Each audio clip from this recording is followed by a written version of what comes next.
A very happy day, ladies and gentlemen. Tim Burgess back with Think and Grow Rich. And we've worked through Imaginations parts 1, 2, and 3.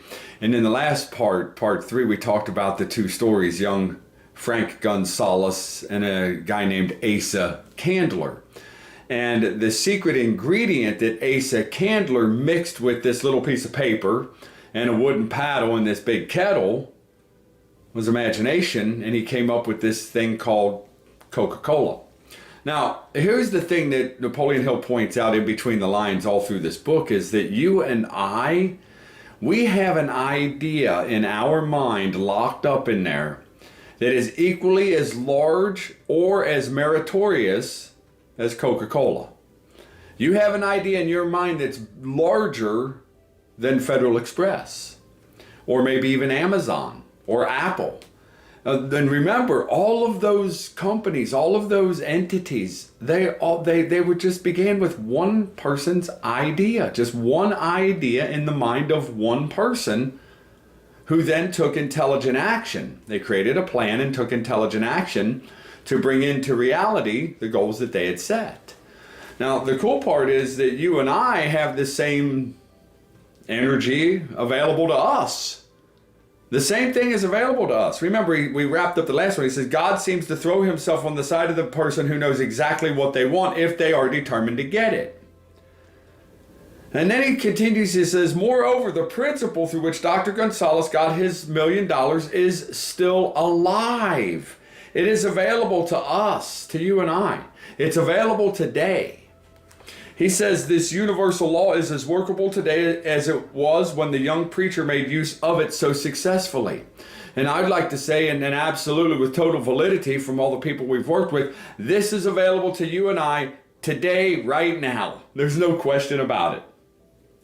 He says this, he says, observe that Asa Candler and Dr. Frank Gonzalez had one characteristic in common. Both knew the astounding truth that ideas can be transmuted into cash through the power of definite purpose plus definite plans. So, what is your definite purpose and what is your definite plan? He says, if you are one of those who believe that hard work and honesty alone will bring riches, perish the thought. What? He says it is not true. Riches, when they come in huge quantities, are never the result of hard work. Riches come if they come at all, in response to definite demands, based upon the application of definite principles, and not by chance or luck. Not by chance or luck? Wait a minute, I shouldn't just throw all my money in the lottery? I'm not saying you shouldn't pick up a lottery ticket. If you're vibrating in frequency and all that other stuff, you win lottery. But I don't think you should just bank on that. Continuing, he says, generally speaking, an idea is an impulse of thought that impels action by an appeal to the imagination. By an appeal to the imagination. Think about that, man. Truly, an idea is an impulse of thought. An idea. You have ideas, I have ideas, we have ideas. Amazon.com was nothing but an idea. Coca-Cola, an idea. Federal Express, an idea. Any big company that you may think of is nothing more than an idea in one person's mind at one time. And then they put together what's called the mastermind group. We'll get to the power of the mastermind in chapter 10. He says there is no standard price on ideas. No standard price on ideas. The creator of ideas makes his own price, and if they are smart, they get it.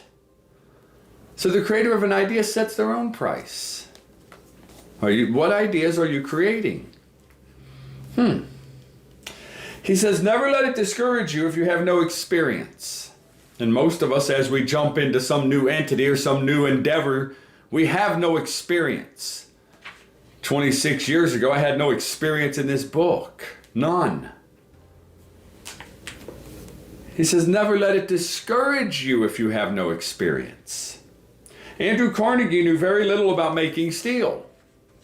He says, I have Carnegie's own word for this, but he made practical use of two principles described in this book and made the steel business yield him a fortune. Hold on, time out a second. Carnegie only used two of these principles and he became the wealthiest man in the world financially, had more dollars than anybody else. And Napoleon says he made use of 2 of the principles described in this book. Practical use of 2 of the principles. What would happen if you and I used 3 of them? It's just a thought. And then he says this, and this is something that's an eye-opener. This is an absolute eye-opener because we're all taught with jack of all trades, master of none. If I want it done right, just do it yourself. All this other garbage that's so false. He says the story of practically every great fortune starts with the day when the creator of ideas and a seller of ideas got together and worked together in harmony. Carnegie surrounded himself with people who could do all that he could not do. People who created ideas, people who put ideas into operation and made himself and others fabulously rich by doing that. Carnegie personally knew nothing about the technical end of manufacturing or marketing of steel. Nothing. But yet he's the wealthiest man in the world in the steel industry. Figure that one out, man. He talks about how millions of people go through life hoping for favorable breaks. He says perhaps a favorable break can get one an opportunity, but the safest plan is not to depend upon luck. It was a favorable break, Napoleon talking about Napoleon here, it was a favorable break that gave me the biggest opportunity of my life. But 25 years of determined effort had to be devoted to that opportunity before it became an asset. 25 years, ladies and gentlemen, he had to put together the organization of the philosophy of success. That was when he created the laws of success, 1925, or 1928, excuse me, both. There's 2 of them. But anyway, in 1937, this came out. So if he did that in 25, 12 years later he does this, I could be wrong, but isn't that somewhere around 37 years of research before we get to this book? So I don't know about you, but I don't think I'd have worked for 25 years before this became an asset. I say that on one hand, and then I think, wait a minute, I've been studying this book for 26 years. And it's just now really becoming an asset that I can share with you. So don't sit around waiting for favorable breaks. The safest plan is not to depend on one. He says this break that Napoleon received consisted of my good fortune in meeting and gaining the cooperation of Andrew Carnegie. On that occasion, Carnegie planted in my mind the idea of organizing the principle of achievement into a philosophy of success.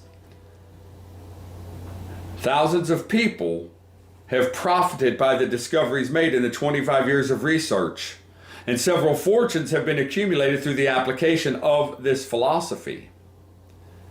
Now think about that. That's very true. And bring it fast forward to this day, and we're talking over 1 million millionaires that have been created by this book.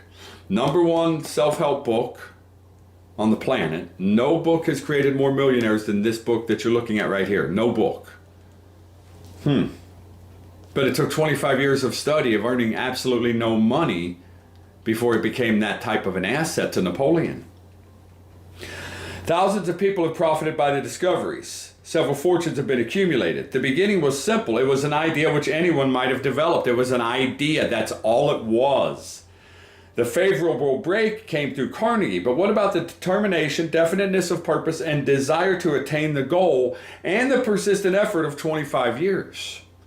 It was no ordinary desire that survived disappointment, discouragement, temporary defeat, criticism, and the constant reminding of wasting of time. It was a burning desire. It was an obsession. Go back to the chapter on desire for a minute. Remember, he talks about how this burning desire, this white heat of desire must become an obsession. And whenever I grew up, if you used the word obsession, it was used to put somebody down. It was used to belittle somebody. And then I'm reading this book, and he's talking about how we want to be obsessed. Now, not to the negative, to the positive. I'm obsessed, absolutely. Have you ever seen our Christmas display? If you haven't seen our Christmas light display, I'm absolutely obsessed with those things. Christmas lights and the building of the display and everything that it takes to build the display. I mean, right over here outside, right over here next to the woods, there's almost 10 cords of wood. We don't have a wood-burning fireplace in the house. All of that wood is for outside. It's for the people who come to see the lights. So I understand what he's talking about, obsession now, but it took a long time for me to get that right in my own mind. Obsession is not a bad thing, unless it's an obsession that is hurting you or other people. The obsession that Napoleon Hill is talking about here is a very good thing. It drives us. He says that next. When the idea was first planted in my mind, by Mr. Carnegie, it was coaxed, nursed, and enticed to remain alive. Gradually, the idea became a giant under its own control, or under its own power, and it coaxed, nursed, and drove me. He says ideas are like that.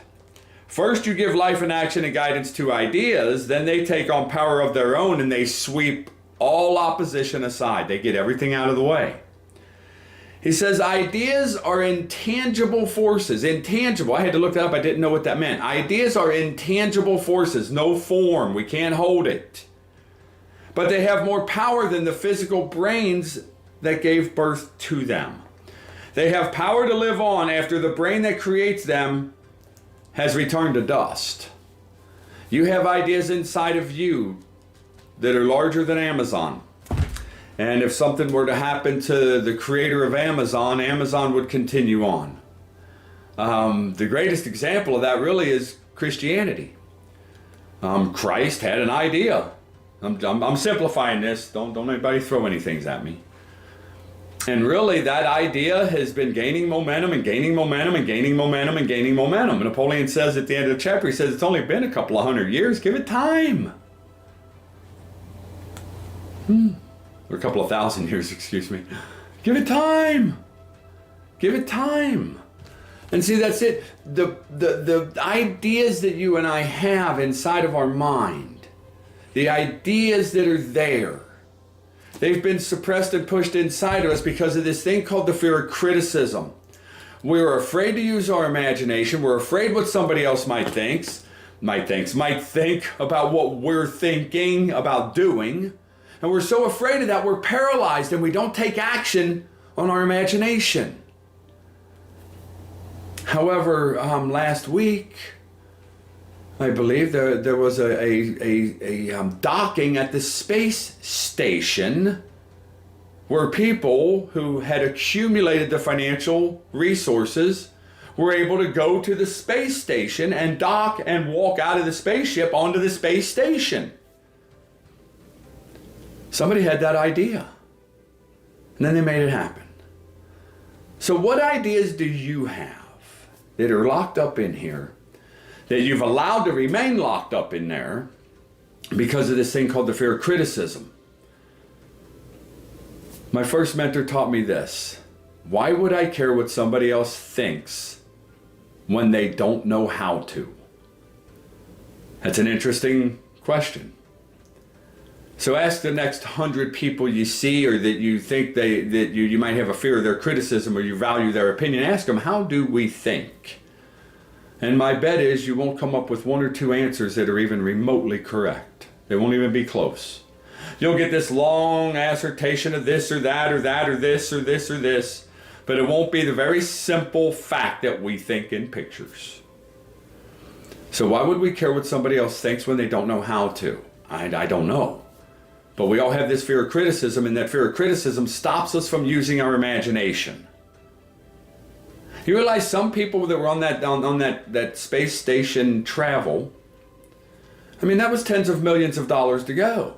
Do you realize some people criticize them for putting that money up so they could have that experience in life? They criticize them instead of being happy for them that they were able to accumulate that kind of wealth financially to have that experience. Well, instead of criticizing them, why don't we find out what they're doing, what their mindset is, and maybe copy their efforts so we too could afford that endeavor if that's what we wanted to do. Just a thought. Ladies and gentlemen, as always, I want to thank Joe. Joe, I greatly appreciate you. Without you, we wouldn't be here today. It's the inspiration that Joe continues to deliver that just drives us to do this. And I want to thank Joe. As always, ladies and gentlemen, we wish for this day, right now, this day, to be the very best day you have ever experienced in this game we call life. Yesterday doesn't matter. It's ancient history. Tomorrow isn't here. You can't do anything about it except make a plan for it. However, today You have the ability to decide right now that this day will be the best day you've ever experienced. But that's up to you. Tonight, when you put your head on a pillow, please do so with a mind full of peace. Remember, calmness of mind is one of the beautiful jewels of wisdom. And may God bless each and every one of you. Have a fabulous day.